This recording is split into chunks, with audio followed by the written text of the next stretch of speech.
of Kenya. So ngoja usikize hizi debate taratibu. Haya, tuendelee. Badiliko kuwa wakingojea. Madam Ruth, 30 more seconds. Where are those numbers? Unasema, you also have your numbers. Where are those numbers?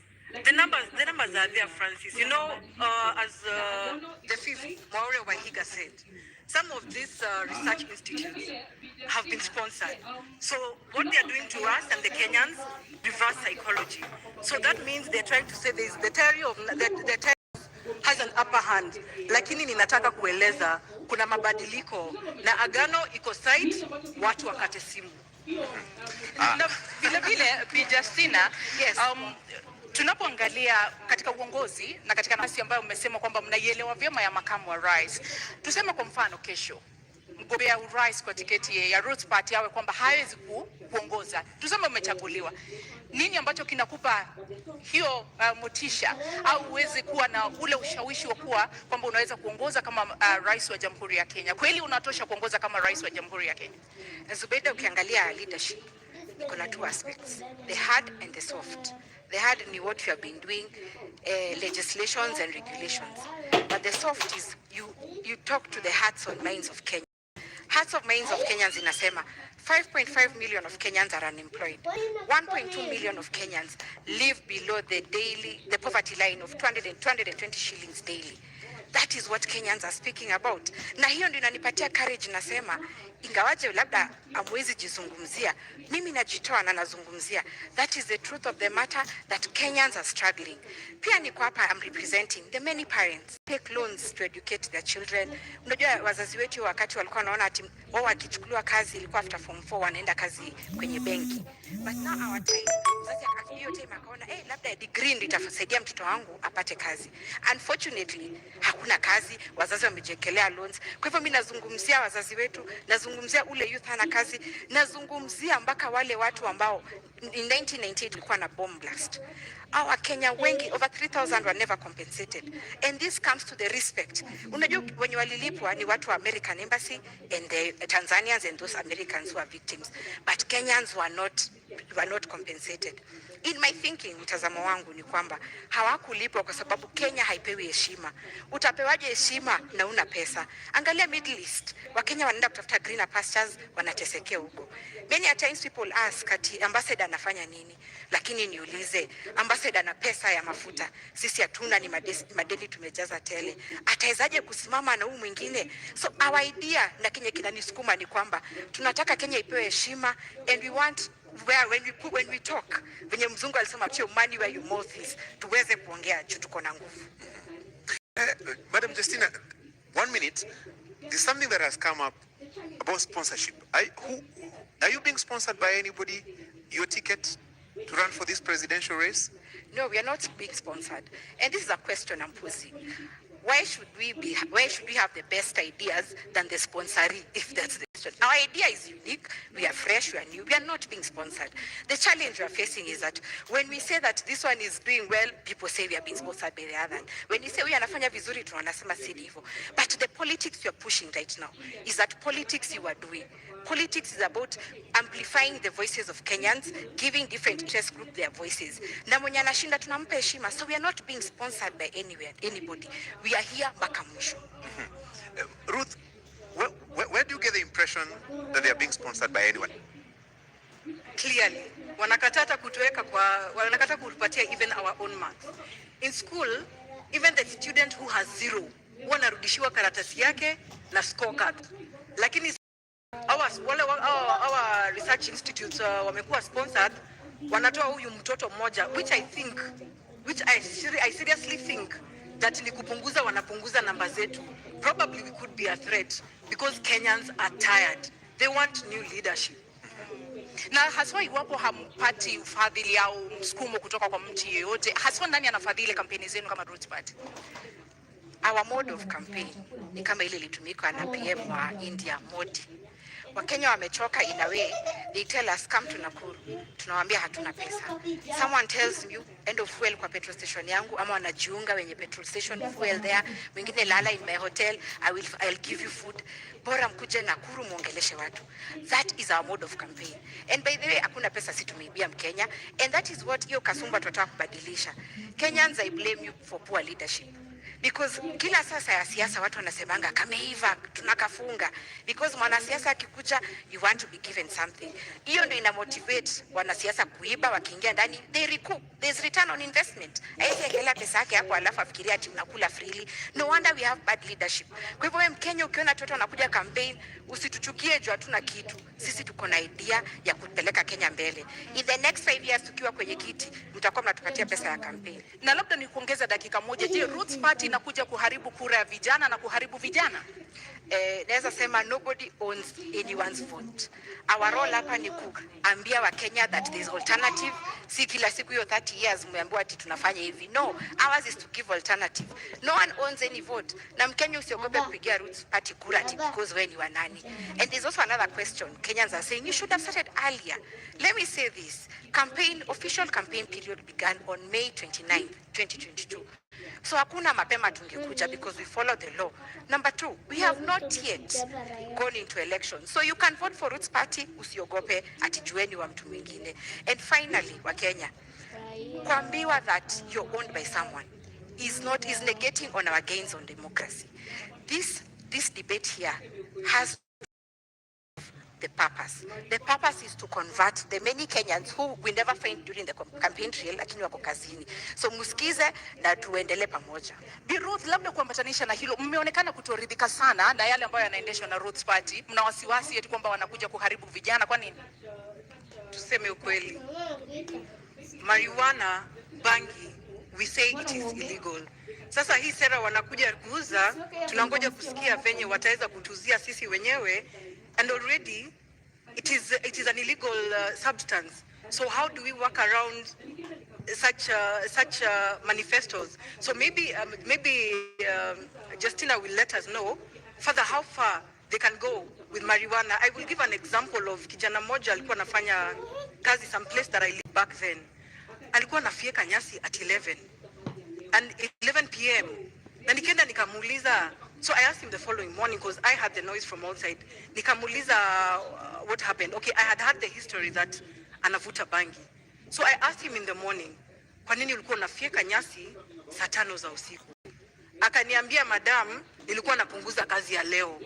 So realistically, kama unapunguza kazi ya leo kufieka nyasi 11 p.m, I think kuna shida na tunaweza kuwa tunaelekea in the wrong direction. Madam Justina, now you seem eager to say something about that. Yeah, I'm happy Ruth is very respectful and she wants to listen to our manifesto. Let me say this. Our idea in Kenyans, I want us to be very conscious and, in your minds. And before I explain, let me give you a quote by a guy called Ralph Waldo. He said, in every generation, there are map makers who see opportunities, seize the opportunity, and open man's vision to the future. That is the direction Roots Party is taking. Now, marijuana, it's true, it's unfortunate. By the way, it's true, many people get that I have seen. I cannot say that they are not there. But remember, most people have mental challenges because of one, unemployment, cost of high living, that brings about depression. Alafu unaona watu wanapigana kwa malumbano. So high cost of living can account for the madness in this country. Actually, in Mathare, or rather the statistics in Kenya, 3 million of Kenyans suffer mental challenges. Why is it so? And yet marijuana is illegal. But let me say this, the marijuana we are advocating. I'm happy that Kenyans have all gone through a science class in primary, a biology class in high school. There's something called species or cousins of plants. The marijuana is a plant, yes. Muda umekwisha, lakini nitakuongezea sekunde 30 kabla nirudi kwake Ruth. Wewe binafsi umewahi bangi? Sijawahi na sitawahi. Hujawahi na hautawahi. Zubeida, usikize hapa. Kidogo niulize swali kisha utanijibu na nitakupa kueleza. Hujawahi kuvuta bangi na hautawahi kuvuta bangi. Ile tutavuta ni ya ku purify. Na mbona mruhusu vijana na mbona mhubiri kitu ambacho wewe binafsi haukiamini? Mbona uhubiri mvinyo ilhali wewe unakunywa maji? Haya, tulia Zubeida, usikie mambo. Now, Kenyans, like I said, you are here to open up your vision to the future. There are two species of marijuana, or they are cousins, let me say that. Cousin moja anaitwa THC, which has the psychoactive ingredient. That is the cannabis sativa that you hear all the time, imeshikwa na watu wa DCI. But sisi focus yetu ni CBD, or cannabis. That one gives you industrial hemp. So when you go hata venye professor anasema itapandwa kwa expressway and you pick a leaf and chew, it's only going to give a detox, let me tell you. And side watu wako na simu zao. Can you Google hemp seed sales in Kenya? Those products are in sale because zinakwambia zinakupatia immunity, zinakupatia omega 3. Unaona, it boosts your immunity. Those products are on sale and they do not have the psychoactive ingredient yenye inafanya watu wana lose focus. That is the bank you are advocating for. And industrial hemp is used in 9 sectors, namely textile, construction, magari, makeup. Makeup tumejipaka. The options, food and beverage, the options are many. So we are not here. And let me tell you, Kenyans, consumption vuta ni kitu kidogo sana. Ruth, unamwamini? Simwamini. Ya kwanza amesema ni ya kupurify. I don't know what we are purifying with burn. I don't know what part we are purifying. Kwa hivyo ningetaka aweze kutuelezea kama ni damu tunaosha, kwa sababu kama ina purify na ni dawa, si tuapishwe 10th alafu 11th hospitali zifungwe kwa sababu ni dawa. Let us hear, how does it purify? I would wish to know. Nimjibu. Ruth, purifying si ati detox, kuna difference. Nimesema purify si detox. Kwa hivyo una need dawa ndio. And most medicine is made out of marijuana. Those medicine for epilepsy, cerebral palsy, pains, easy pains, watu wanakuanga chronic pains. So medicine inatengenezwa from marijuana. So really consuming. But nimesema purification process. Purification process, angalia, purification, mainly corruption. 2 billion is lost every day. Comes from what? Scarcity mentality. They are not in this country to make money. So everyone wants to go into politics where the salaries are lucrative. So your scarcity mentality, unaingia, you are mass for yourself. So we are going to be purifying the scarcity mentality and the bad impact of corruption, colonialism, tribalism. Hizo vitu ni spiritual and we are going to purify them. Ndio ziishe kwa hii nchi.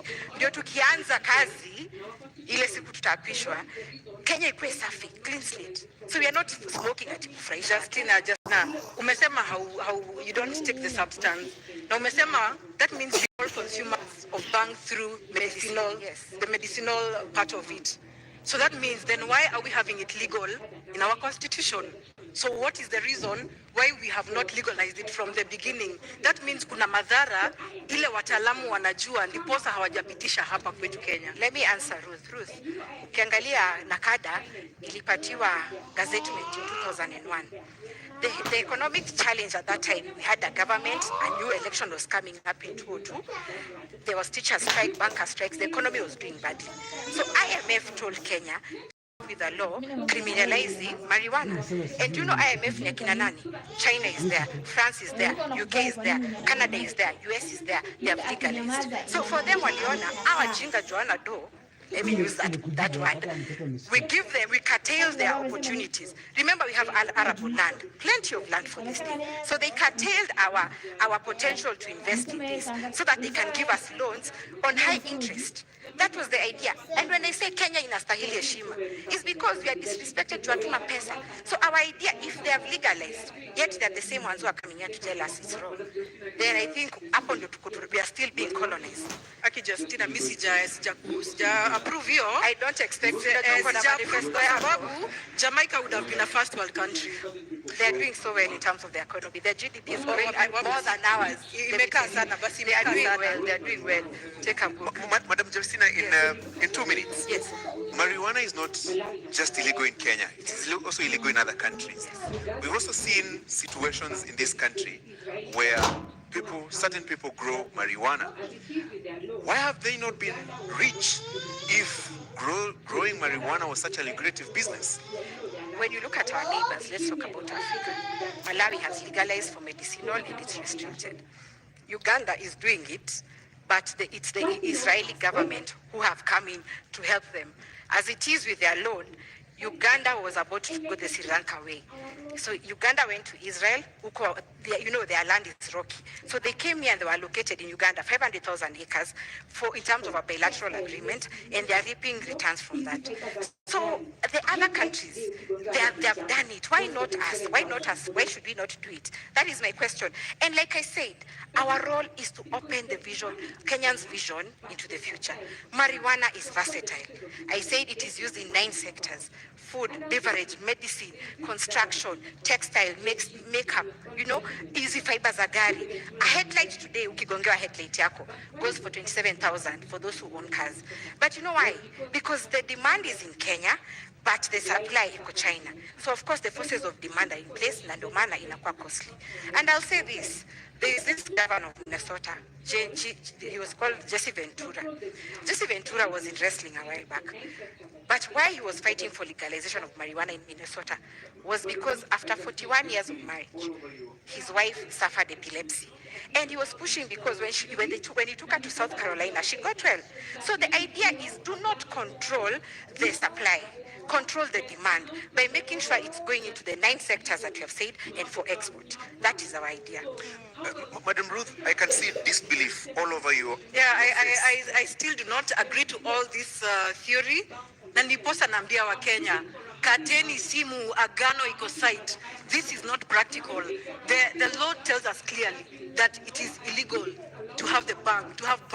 So how else, na amesema na yeye mwenyewe alisema ama amesema sahi that they will smoke bang on the 10th.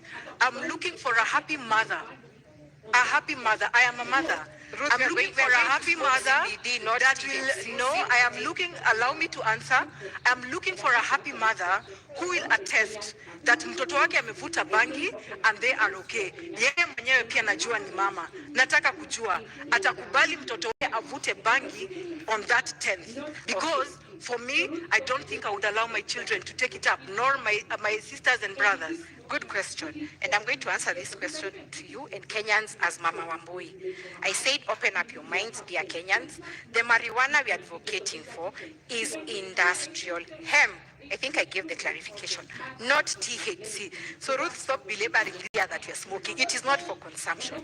And is it smoking? It is for purification. You can even put it in those things, you nature mamali, inatoa scent. So it's not smoking, it's purification. There's a difference. And it's true, Ruth. Okay. Mothers are suffering. Let me say this. I don't want to come off like I don't relate. I have seen mothers are suffering. And that is why Ruth's party has said, anyone who attempts to grow cannabis sativa, we are growing CBD or cannabis. We already have regulations in place. Number 1, we license all farmers. Number 2, we'll introduce agricultural officers to go around this country looking at those farmers and what they're doing. And there's a distinction. Even you Kenyan, you can report someone growing sativa. Why? The leaves of industrial hemp are very large, but the leaves of sativa are very small. So the agricultural officers will control licensing. So I think we're already controlling this nation. Let me give you 1 more minute to explain this. This is the theoretical talk about agriculture in terms of growing marijuana. What are the practicals? Have you identified the areas that you intend to grow this marijuana? What are the economic returns if this was to be allowed, if you're to be president?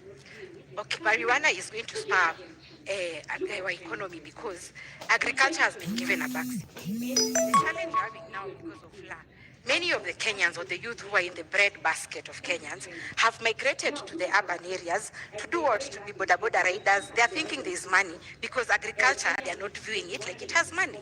So these are the returns.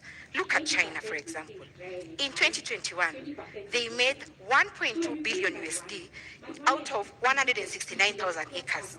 That is China. Now look at our case. And by the way, land in Kenya, when you look at the NLC report, Kenya is close to 144 million in acres. 80% they say is dry and arid, 20% is what we are using.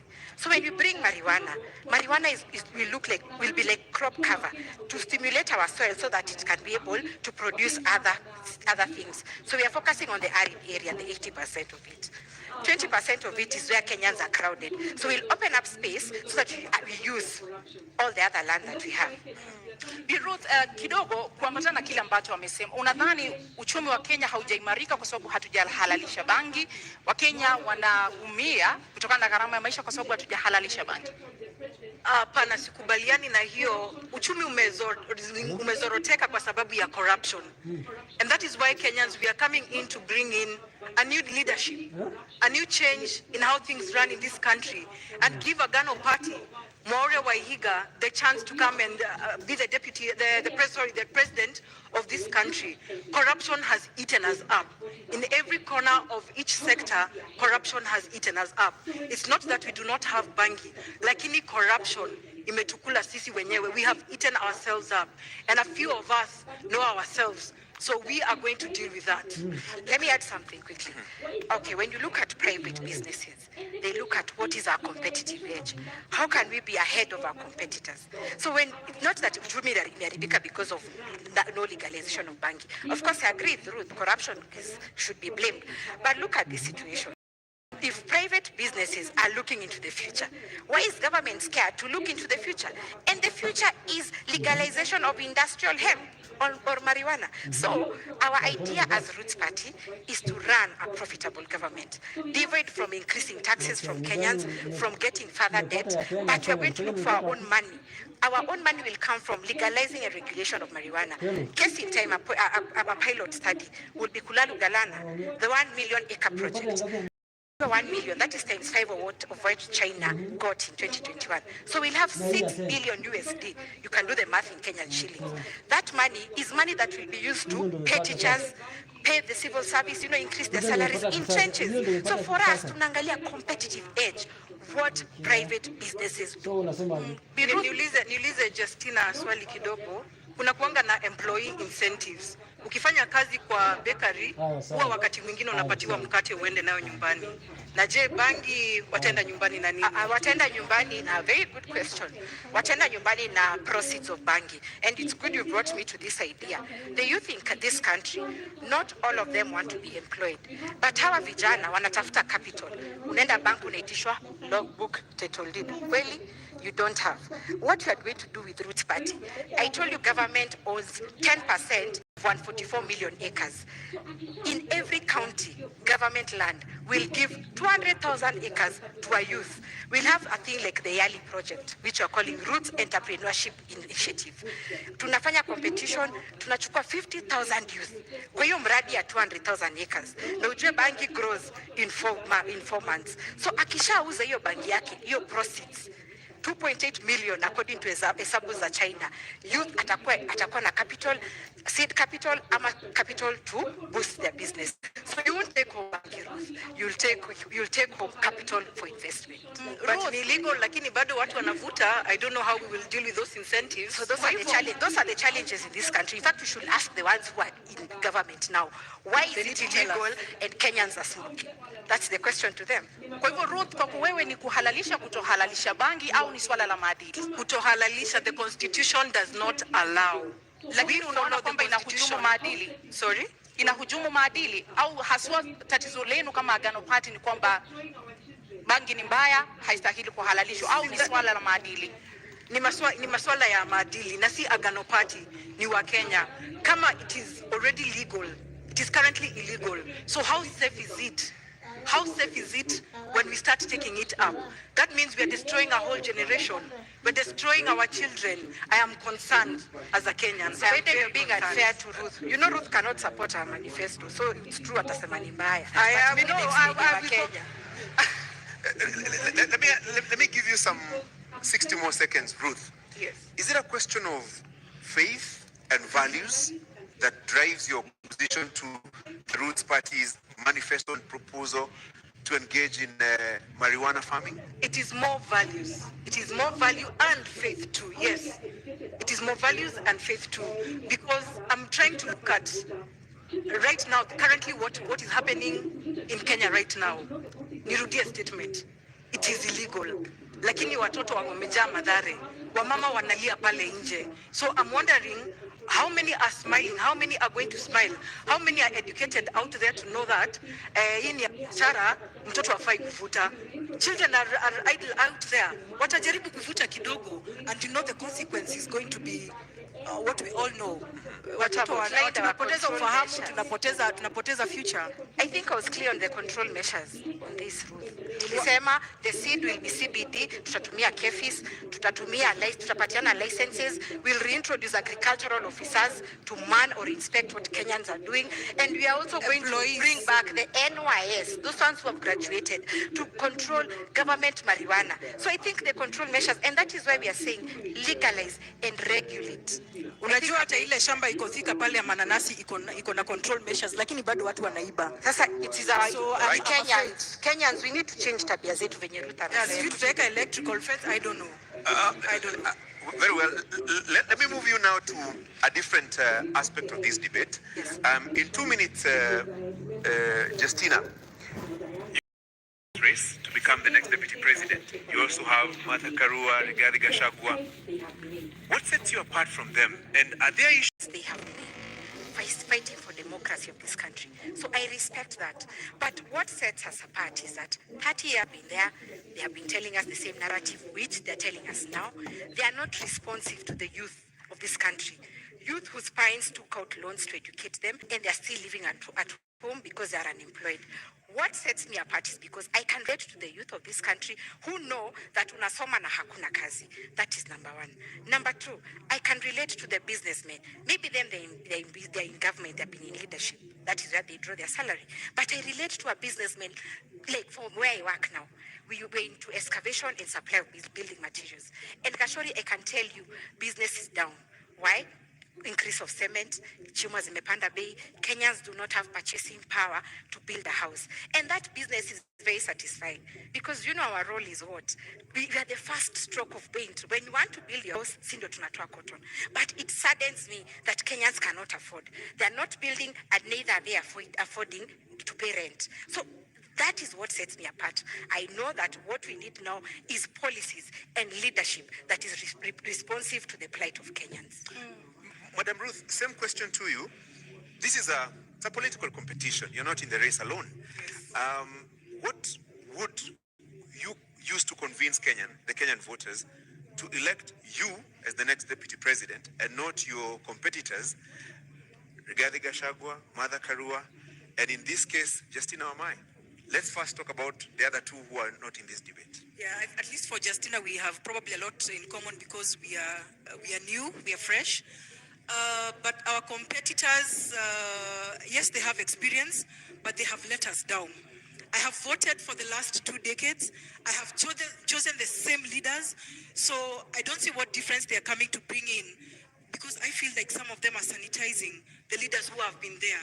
We want new blood. We want fresh blood, fresh ideas, so that we gear this country to a different direction. What is this new idea, fresh idea? What does it constitute? Corruption. Our big agenda is corruption. It has eaten us in big ways and in every way. So corruption is our bangi. So that is what we are after. Then the rest will be able to be balanced out. Justina, the same question.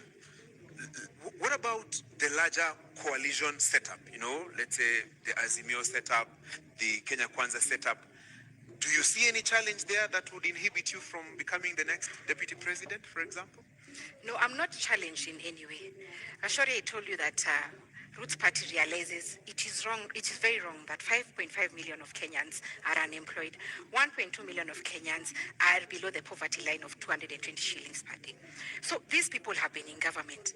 I dare say that they are to blame for our current situation because they never looked into the future when they were there, or the time they've been there. Maybe the future was telling them, legalize marijuana. It's going to set us apart in terms of competitive advantage. They didn't do it. So I'm not scared because every individual Kenyan, it doesn't matter what tribe you are, what creed or educational background, everyone is suffering. Let me tell you this. ask a woman who has a salon or a man who has a kinyozi. Do you know boys are saying ati beard gun? It's not a maneno a beard gun. There is no money kukwenda kunyolewa. So Kenyans are lacking. Unaona pesa mkononi or the purchasing power iko chini. So I'm not scared because I'm amplifying the voices of Kenyans. Right. Bi Ruth, haswa kwa sababu umetaja maadili, umetaja ufisadi. Kwa kuwe unaelewa vipi sura ya 6 ya katiba? Maadili haswa kulingana nawe ni nini kwa dakika 2? Arudia Maadili, integrity kwa maoni yako ni nini haswa? Unaielewa vipi? Maadili kwangu na kwa Agano Party is the intention to be transparent, is the intention to be trustworthy, an intention to be trustworthy to the Kenyans who have employed you.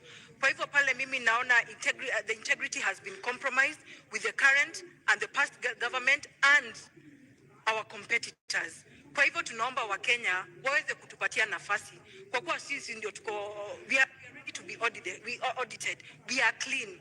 So why not give us the chance? We are not threatened by the other pair of competitors because they have been in it. Kenyans have seen, Kenyans know. This is nothing new to us. Ni kubadilisha tu, tunahitaji kubadilisha. And Agano Party is coming in as the option ya kubadilisha. Na kwa nini mnaamini kama Agano Party kwamba Agano Party ndio inakuza maadili na sio Roots Party? Mbona mnaona wao ndio wanakujumu maadili? Maadili hapo ni personal. If I got your question right. Integrity is very personal. For me and Maureen is entitled to audit. I'm entitled to audit. Ndiposa tunaweza kusimama mbele ya Wakenya kuambia they trust us with this job.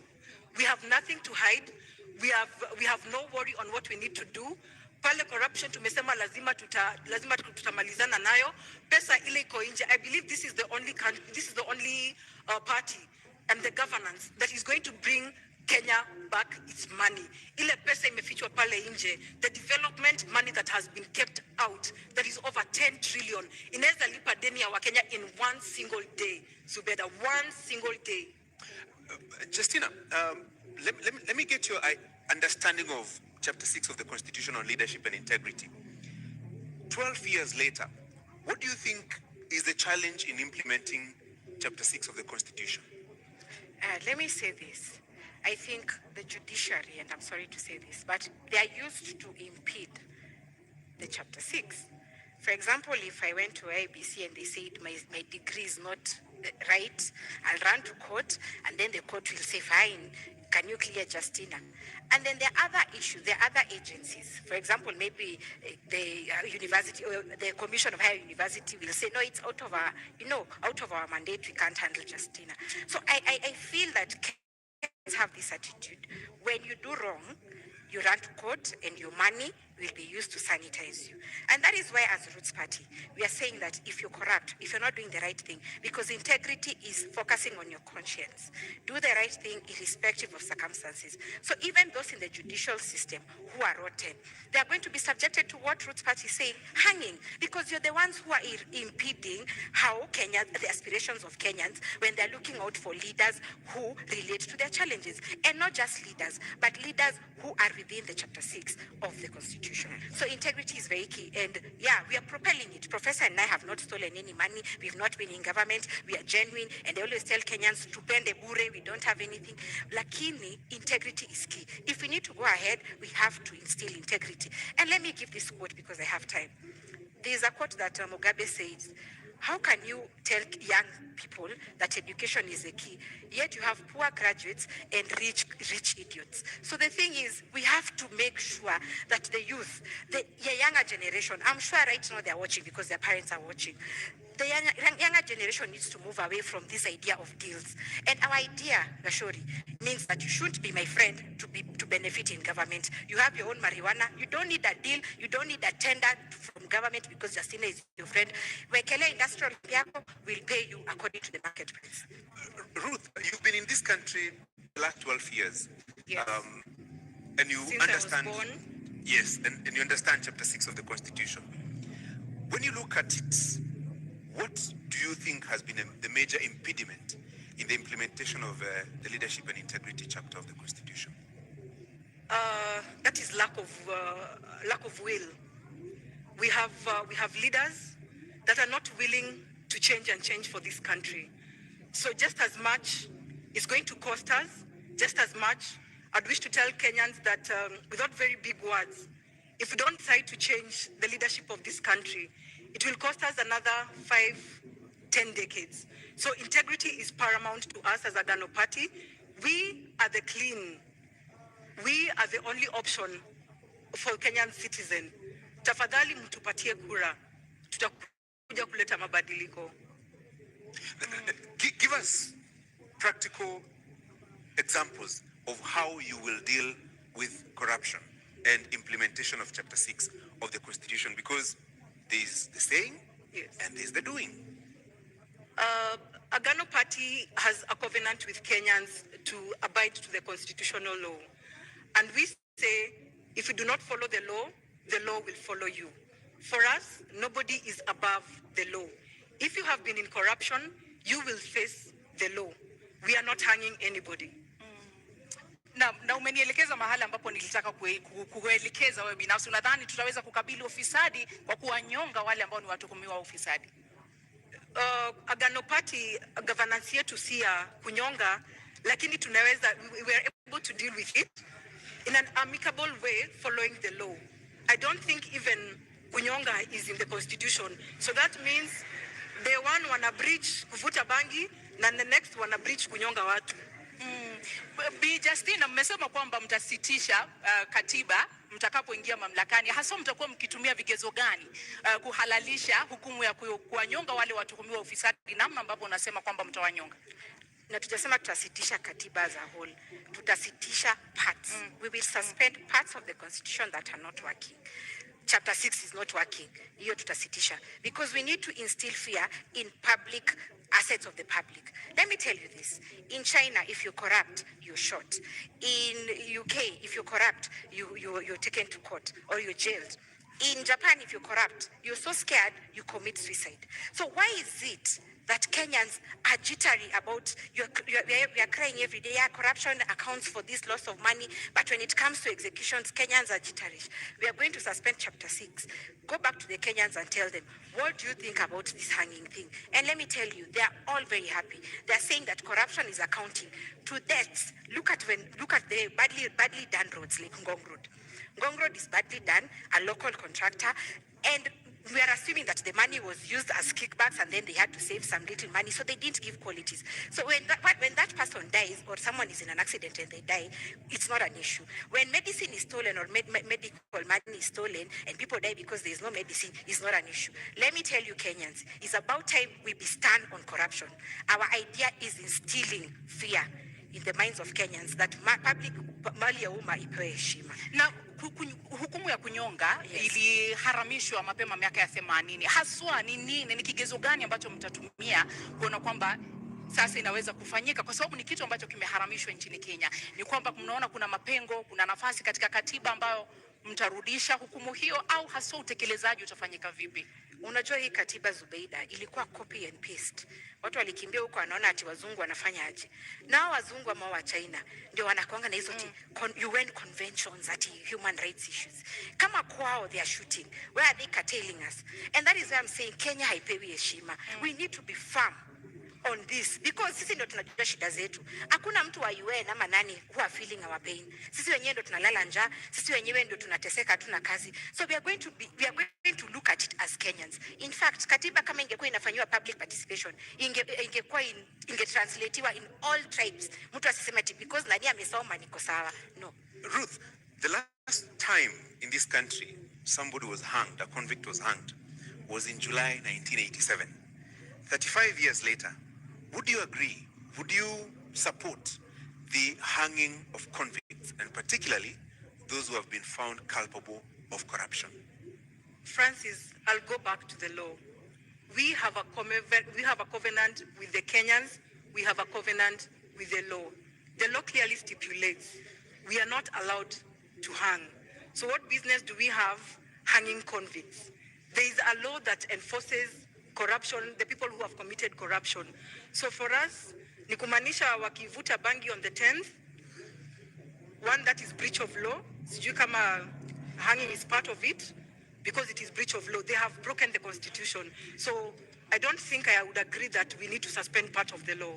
Just need to probably sit with experts if we need to revise. But I don't think we need to hang people's life. People deserve to live and be corrected. Ruth, there are very many injustices. Let me give, for example, Anglo-Gleasing Golden Bag. Yes. Money was stolen in this country. So in your opinion, the Agano way, how would you do it if it's not hanging? It is law. They follow law. Which is then si tunafunga. Wamefungwa watu Anglo-Leasing. Sijaingizwa kwa ofisi. Tuingizeni Agano kwa ofisi muone. We will deal. That is the question. We will deal, but you know, if we are saying why would we want to hang people?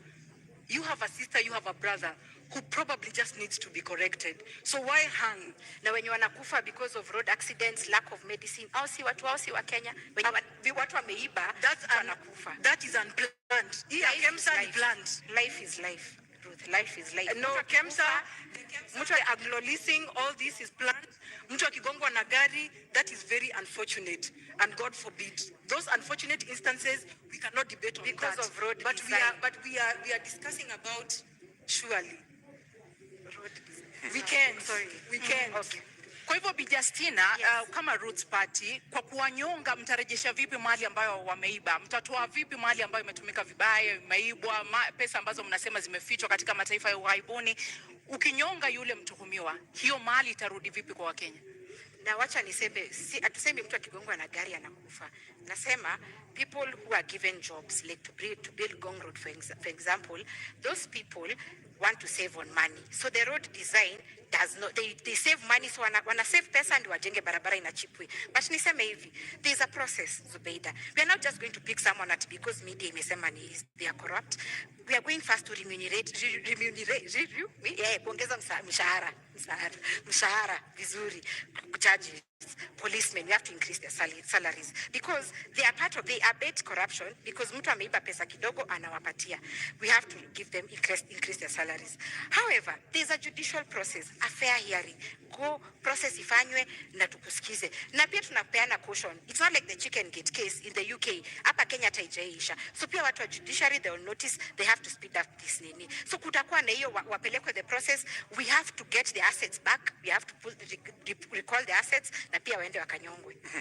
Ruth, sijui kama wote watakubali because if I know I'm being hanged, so why should I tell you mali iko? There's a process. There's a judicial process. Maybe the first two might be caught with the process ya rudisha mali alafu tunanyonga. But someone else will think, kama unataka kuninyonga, finish me, wacha wengine wakulie hiyo pesa. Okay, so I don't think I would justify that. But for us, we are saying the corrupt, we will go even for the big fish. Sisi hatuogopi, tunataka pesa irudishwe, ndio imeweza kuumiza economy ya hii country.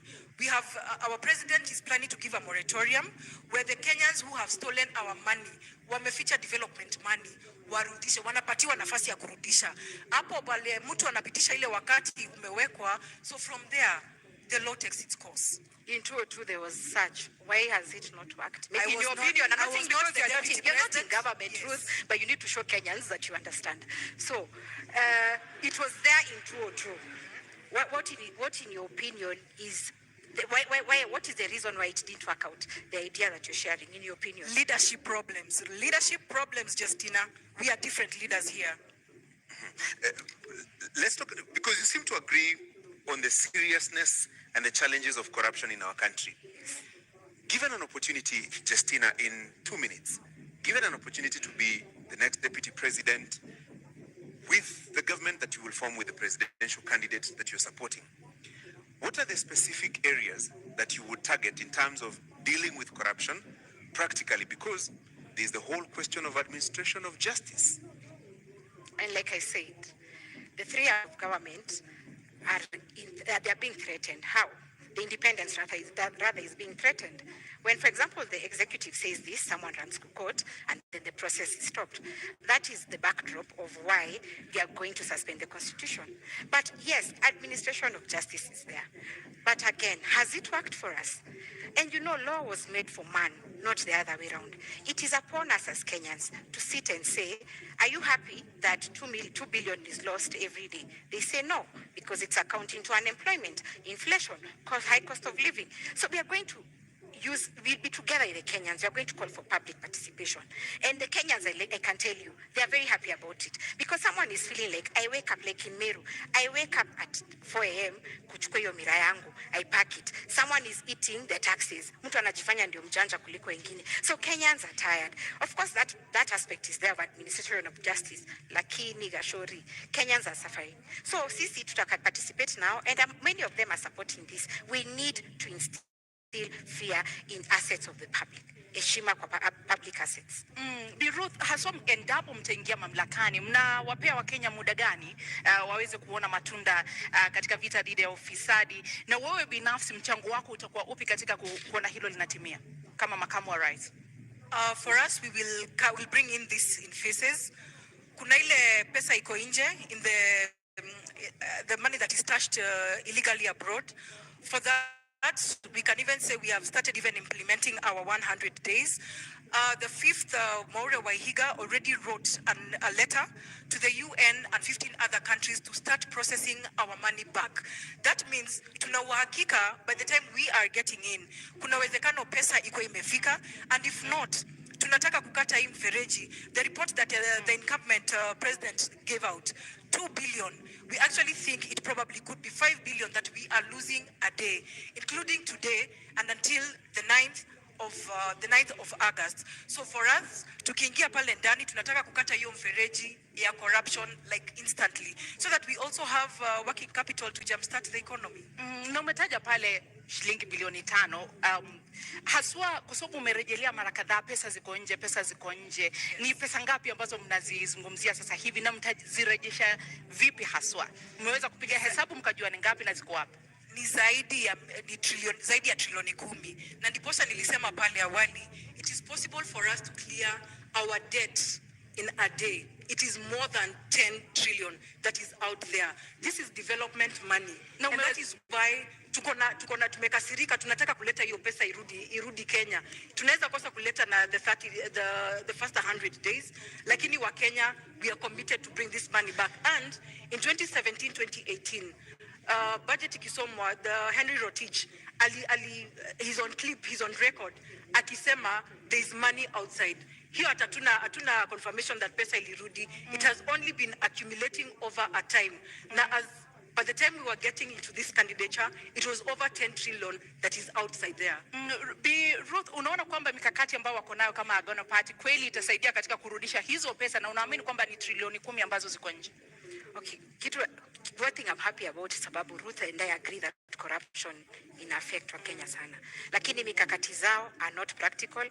They lack the how question. How are you going to do it? Utanishurutishaje pesa yangu iko huko Swiss account to return it? How are you going to force me? Kwa hivyo, the idea is good, but it's just an idea.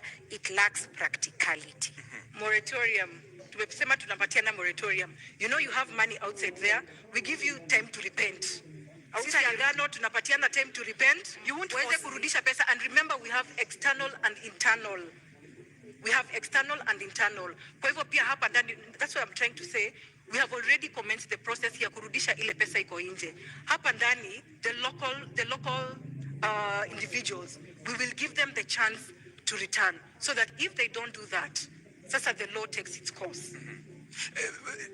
Hapo another 30 seconds, Ruth. When you say pesa ziko nje, give us specifics. Let me give you a minute actually. When you say pesa ziko huko nje, do you have the specifics? This amount of money is in this country, this amount of money is in another country, and is taken there by so and so. Do you have the specifics? I may not be having the specifics, but we know the big fish that is having money out there. So, yes. Justina, pesa ziko huko nje? Do you believe kuna pesa huko nje? Okay, I believe tumeambua Pandora box kwa media, but sisi tunasema yaliyopita si ndwele. Kama mtu tushajua huyo mtu tutampeleka through the judicial process, we are going to recover their assets. Kwa hivyo pesa ziko huko nje, after the judicial process tutarecover. But mimi niseme hivi, there are so many injustices in this country. Anglo leasing, hizo zote, you know, post-election violence zote zimefanyika. Do we hold on to the fact that we shall never forgive? We want to punish people? I think we should take the direction of Rwanda. after everything that happened and the genocide, tukae hivi tuseme wenye wamehangiwa na we have recovered assets ni sawa. Mwenye amekata ahame Kenya because hatutaishi na yeye. But the fact remains, let us adapt a forgiving nature, put in firm policies on how to deal with this, and finally give the opportunity. I said people are corrupt because of a mentality called scarcity mentality. Why are they corrupt? Because in government unasikia MP is earning 1 million, ukunje there is nothing that you can be able to get in that value. So tukipeana opportunity of legalizing bangi, Kenyans will have money. Maybe niongezee ni kusema we are not saying we will not forgive anyone. Ukisema utarudisha pesa yetu, we have no reason, we do not have any reason ya kukupeleka ahead na kukuingiza ndani. We just want Kenyans to bring back development money. Sijui venye wao wata jumpstart economy, but that is a long term strategy for us. Pesa irudishwe ndani. Tunapokata hii mfereji na inapoteza pesa 2 to almost 5 billion a day. Tutapata nafasi ya kuweza kutengeneza our economy without having unnecessarily borrow more money out there. Kwa sababu nikisikia venye anasema, then that means wataongeza loan ile tuko nayo saa hii. Roots Party is fighting to pay off the loan. The loan as it is 9 trillion Kenya shillings or 70 USD. 70 billion USD. Our idea is this, Ruth. Marijuana or industrial hemp takes 4 months to grow. And I gave an example that Kenya government owns around 14 million acres. Tufanye pilot test ya Kulalu Galana. In 4 months to make industrial hemp, in 4 months, we are going to be able to recoup 6 billion USD. So we are going to be in the process of paying. Hata tukisema Kulalu Galana ndio tunalipa nayo. In 3 years, 6 months, tutakuwa tumelipa deni. Hiyo 9 trillion. Lakini, tuko na shamba, we have times 14, 14 million. So we are going to know how we are going to appropriate this land. But niseme hivi, our idea, and I tell Kenyans, I'm here to tell you the truth, the economy is messed up. You need an honest leader who tells you it's not going to be easy. But our idea is that don't even question us at the first 100 days. That one will be lying to you, atutafanya. But in 1 year, ask me as Justina, did you achieve to get the 50,000 times 2 youth who got 2.8 million each? Because I said marijuana takes 4 months, 4 to 6 months to grow. Right. So in 1 year, tutaweza kufanya hivyo. Ruth, let me now introduce a discussion on the cost of living. Yes. And I want to give you 2 minutes to tell us, in your understanding, what is the driver of this rising cost of living? And if elected president, let's say in the first 100 days, what would be the Agano proposals to reduce the cost of living? I agree to what you're saying, and I think the 100 days for us, we will repeat that our agenda is corruption. Cost of living has been affected by corruption widely, and if we deal with corruption, I think Kenyans will smile back at us. And the first 100 days, one that was implemented yesterday, na ninajua unga haijateremka. 2 weeks ago, on our manifesto, we launched that. We will introduce the subsidy of maize. It was introduced yesterday. Na Wakenya wameambiwa to wait for 2, 3 to 4 weeks for it to be felt.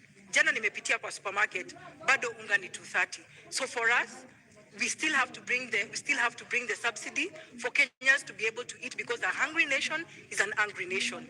For us, we're also planning to implement the pay cutoff of 50%. I know you'll want to ask where the deficit is going to come in. Our repayment period for the loan is 1.3 trillion. And the financial year, the last financial year, KRA reported that the payment that was done through the payee was 461 billion. So if we cut off the payee by 50%, that is 230 billion deficit. If we come and cap the repayment period, the repayment of 1.3 trillion, kumbuka tutakuwa na ile extra 300, ile tutakuja kusongesha pale kwa payee, so that we are able to run our activities as usual and even have a small surplus of 7 billion to run with. That being amongst them. Do you agree with her and the proposal to reduce the cost of living? Okay, first, I can't agree with her, definitely. But cost of living is occasioned by inflation, number one. Too few goods, but there's too much money in circulation. Number two, taxes. When manufacturers have the, tax burden, they push it to the consumer. And the consumer is not having any salary increase. So that is the reason we are having this. So let me say this. We are not going to do the 100 days, that's a lie. But we ask us after 1 year when you get into office, that one, we are going to widen the tax base. Why? I said marijuana is used in 9 sectors, across 9 sectors. Example, paper. We are going to give life to pan paper. Pan paper had been given life, but again, the logging law came in, so they don't have raw materials. We'll have marijuana that will be used for that. So our idea is to drive local economies whereby a Kenyan, instead of importing something from China, like the people of Nyamakema, their stuff was burnt for lack of quality, let them organize themselves, have local industries. If it's textile, plastic, paper, printing paper by the way is very expensive. So when we have local economies, we are going to widen the tax base so that a corporate tax shouldn't be 30%. We can lower it because we have more in the tax net. Another thing is to ensure that we give conducive environment for business. As it is, businesses are not comfortable. They are saying that lack of the dollar in the country is impeding their purchasing power in the global supply chain. So when we give a conducive environment, the economies are going to be there, Kenyans are going to be employed, and then we are going to have money. Then the other youth who don't want to be employed in these industries can go into the other thing of investment that I said. We are going to empower the youth financially. Kidogo hapo, hata kabla usonge sana, kwa sababu umesema kwamba hamtaahidi wa Kenya kwamba katika muda wa siku 100 mtafanya hivi na kadhalika. Awali ulituambia bangi inachukua muda wa miezi 4 kukua, na umetuambia kwamba hamtaahidi kwamba mtatimiza baada ya miezi ama siku 100. Kwa hivyo yule Mkenya anakutazama sasa hivi hawezi kumudu gharama ya kununua pakiti moja ya unga. Kwa hivyo unamwambia nini? Huyo Mkenya nitamwambia that the truth is tumeteseka miaka 30. 1 year tunaweza vumilia, but we are putting in, Kenyans need an honest leader. Unga imeshukishwa bei, but sisi tukiangalia the truth, marijuana also gives flour. We can look at alternatives to the challenges. If maize flour is costly, then marijuana flour can cook ugali, can cook chapati. And then cooking oil, the seed produces cooking oil also. So we tunaangalia kama hii ni expensive, we are going to use this. So the alternatives. So mimi naambia Mkenya, hatutawadanganya. Tumedanganywa miaka nenda miaka rudi. We are telling you the truth. Question us after 1 year. Birut, unaona Wakenya wavumilie, watumie unga ya marijuana, watalala njaa 365 days from the 9th. But they know the truth. But they will die. No, let's be frank.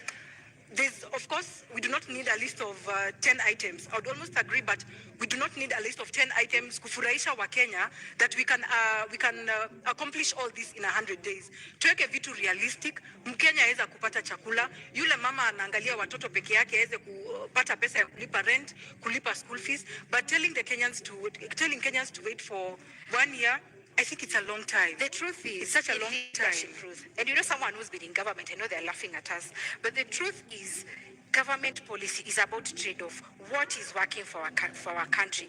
What is working for our people? So if we come here and say, tutaangusha bei ya mahindi, farmers walitoka Ushago, they came to Nairobi. There is rural to urban migration. They are border riders because farming doesn't have money. It is about us giving the conducive environment for agriculture to thrive. Watu warudi Ushago, they grow the maize, they grow the marijuana, they do the Mira Act, and actually we are giving Kenyans an alternative. If you're a Mira farmer, continue doing, no problem. But we need Kenyans to know it's not about the government doing things. We won't lie to you, and that is a very bad situation and a worse situation. I think maybe I think agriculture has money. Sijui kama hapo tutakubiana, lakini agriculture has money. I will give an example. My grandmother amekuwa ametegemea majani chai. They have brought up she brought up 8 children. Lakini sahi mkulima wa sahi analia. So if we restore back our economy, that means hata ule mtu hajasoma ataweza kuongeza pesa kwa mfuko, na tuweze pia kukata hii importation tunaleta ya michele, na kuna project kuna schemes